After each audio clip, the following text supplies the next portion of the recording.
شہر بغداد سے کچھ فاصلے پر ایک چھوٹی سی بستی تھی جہاں ایک بوڑھا شخص اپنی آخری زندگی کے دن گزار رہا تھا۔ وہ ایک خاموش اور عاجز لیکن دانا انسان تھا۔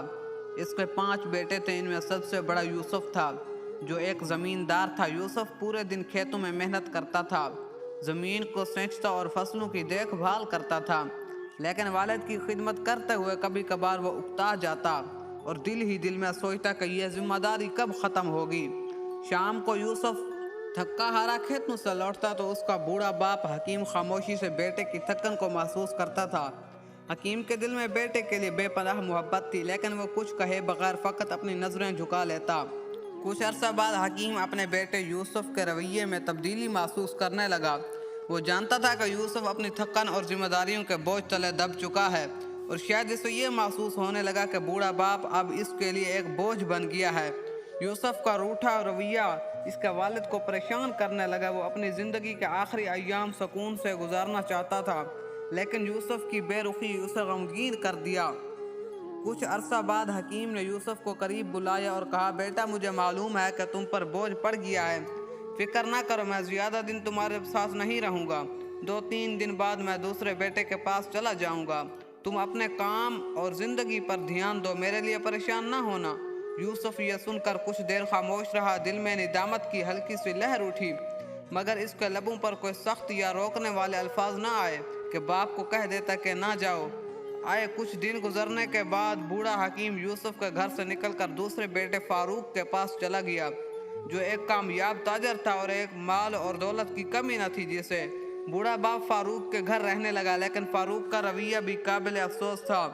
فاروق کے لیے کاروبار کی مصروفیت زیادہ اہم تھی، جبکہ اس کی بیوی سسر کو ہمیشہ نظر انداز کرتی اور ان سے بات کرنے کی زحمت نہ اٹھاتی۔ حکیم دن بھر خاموشی سے ایک کونے میں بیٹھا رہتا، دل میں اپنے بیٹوں کی بدلتی ہوئی محبت کا غم لیے، مگر اپنی تکلیف کو کبھی زبان پر نہ لاتا۔ بوڑھے حکیم کا وقت غموں کا ساتھ گزر رہا تھا۔ ایک دن فاروق نے اپنی بیوی کی باتوں میں آ کر والد سے کہا، بابا آپ کو میرے ساتھ کاروبار میں مدد کرنی چاہیے تاکہ آپ کی موجودگی کا مجھے بھی کچھ فائدہ ہونا۔ یہ سن کر بوڑھا حکیم خاموش رہا۔ اس کی ٹوٹی ہوئی کمر، کمزور ہاتھ اور تھکا ہوا جسم اس بات کی گواہی دے رہا تھا کہ اب وہ کسی بھی محنت کے قابل نہیں رہا، لیکن اس نے اپنے بیٹے کی بات کا برا نہیں منایا، کیونکہ وہ جانتا تھا کہ فاروق اسے صرف ذمہ داری کے پیمانے سے دیکھ رہا ہے، محبت کی نہیں۔ ساری رات بوڑھے باپ کے کان سے اور درد بھری فریاد سے تنگ ہو کر فاروق کی بیوی نے کہا، یہ بوڑھا انسان ہمیں مزید پریشان کر رہا ہے، ان کے اور بھی تو بچے ہیں، وہاں جا کر بھی تو زندگی گزار سکتا ہے۔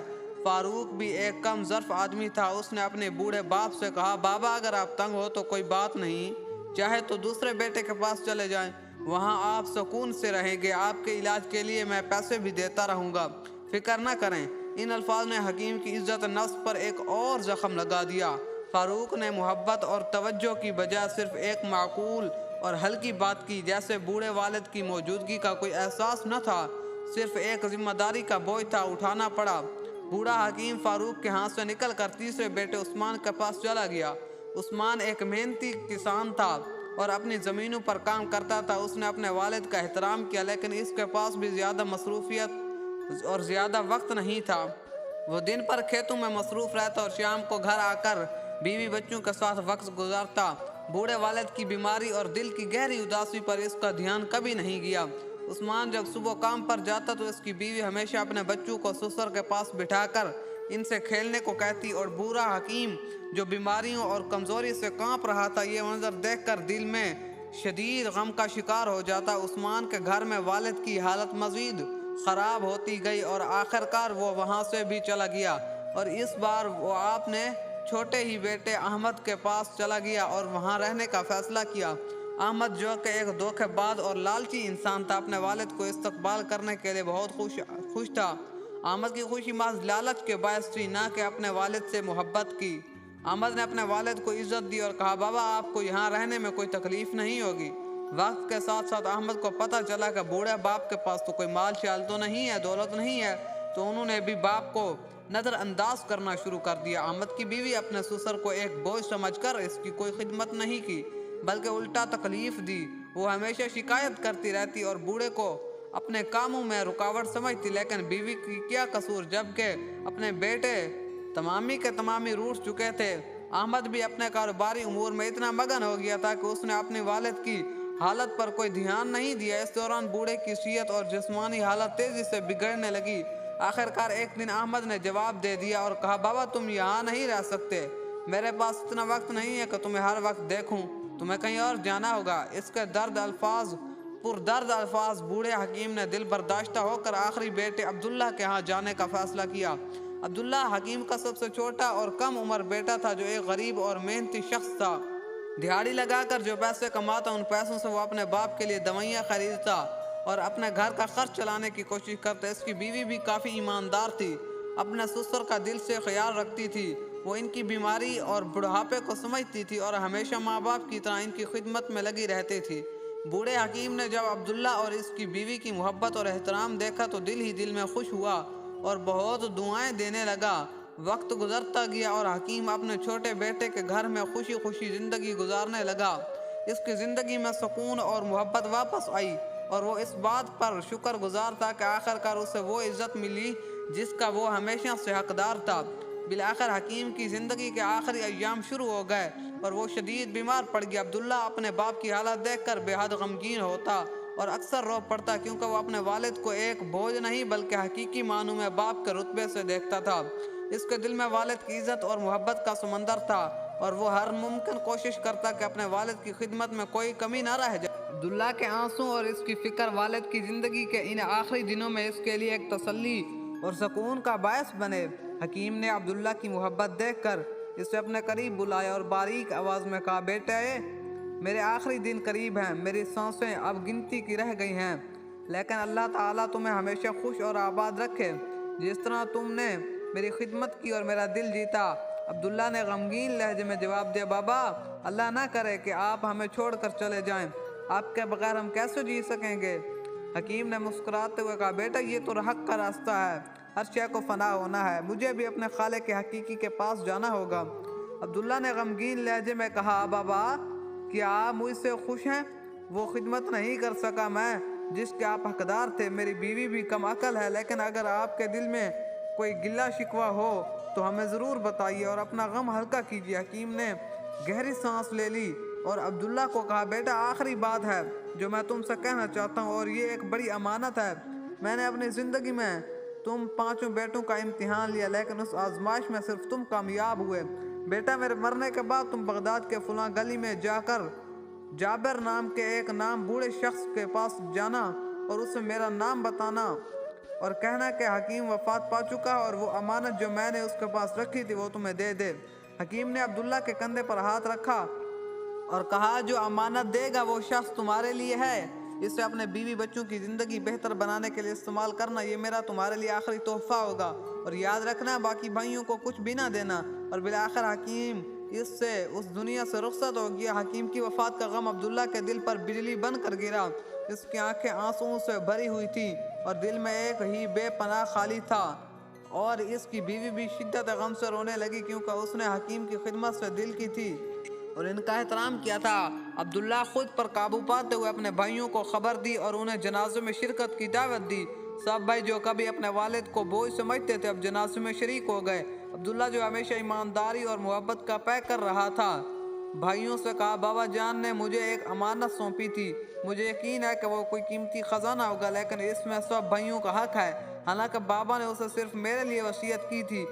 بھائی جو دل میں کہیں نہ کہیں لالچ رکھتے تھے فوراً بولے، عبداللہ جاؤ اور امانت لے آؤ اور پھر اسے پانچوں بھائیوں میں تقسیم کر دینا تاکہ سب کو برابر حصہ ملے۔ عبداللہ نے ٹھیک ویسا ہی کیا جیسا اس نے کہا تھا۔ وہ بغداد جا کر امانت لے آیا۔ جب اس نے صندوق کھولا تو وہ حیرت میں پڑ گیا۔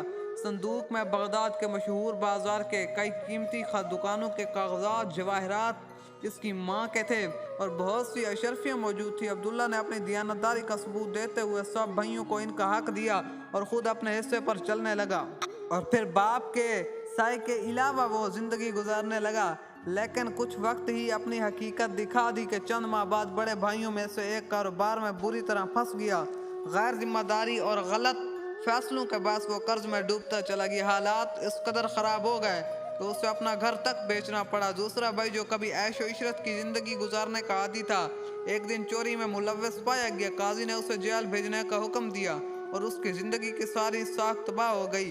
باقی بھائی سونے کو جو ہاتھ لگاتے تھے تو سونا بھی مٹی بن جاتا۔ یہ سب ناکامیوں کو ایک جواب تھا، باپ کی بد دعا۔ دوسری طرف عبداللہ نے اپنی محنت سے بغداد میں کاروبار شروع کر دیا اور کوفے سے عمدہ کپڑا خرید کر بغداد کے بازار میں بیچتا اور وقت کے ساتھ ساتھ کافی منافع اور باپ کی دعاؤں نے اسے ترقی کی راہ پر ڈال دیا، یہاں تک کہ اپنے باقی بھائیوں کی فروخت کردہ دکانیں خریدنے لگا اور آہستہ آہستہ پورے بازار کا واحد ہی مالک بن گیا۔ جو بھائی کبھی کبھی خود دولت مند سمجھتے تھے خود کو، اب وقت کے مارے ہوئے عبداللہ کے در پر آتے ہیں سوال کرنے، اور عبداللہ جو ایک رحم دل اور مشفق انسان تھا ان کی مدد کرتا ہے اور انہیں خالی واپس نہ جانے دیتا۔ اس کا یہ رویہ اس کے والد کے سکھائی ہوئی اخلاقیات کا آغاز تھا۔ پھر وہ دن آیا جب عبداللہ نے بغداد کے ترقی یافتہ علاقے میں ایک بڑا گھر خریدا اور اپنے بیوی اور بچوں کے ساتھ ایک خوشحال زندگی گزارنے لگا، اور وہ زندگی کے اس موڑ پر بھی آ پہنچا اور اس موڑ پر بھی اپنے والد کی دعاؤں اور تعلیمات کو نہیں بھولا۔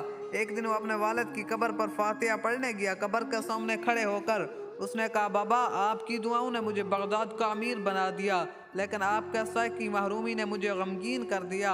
اللہ تعالیٰ آپ کو جنت میں اعلیٰ مقام عطا فرمائے۔ تو معزز دوستو، اس کہانی سے ہمیں 3 قیمتی اسباق ملتے ہیں۔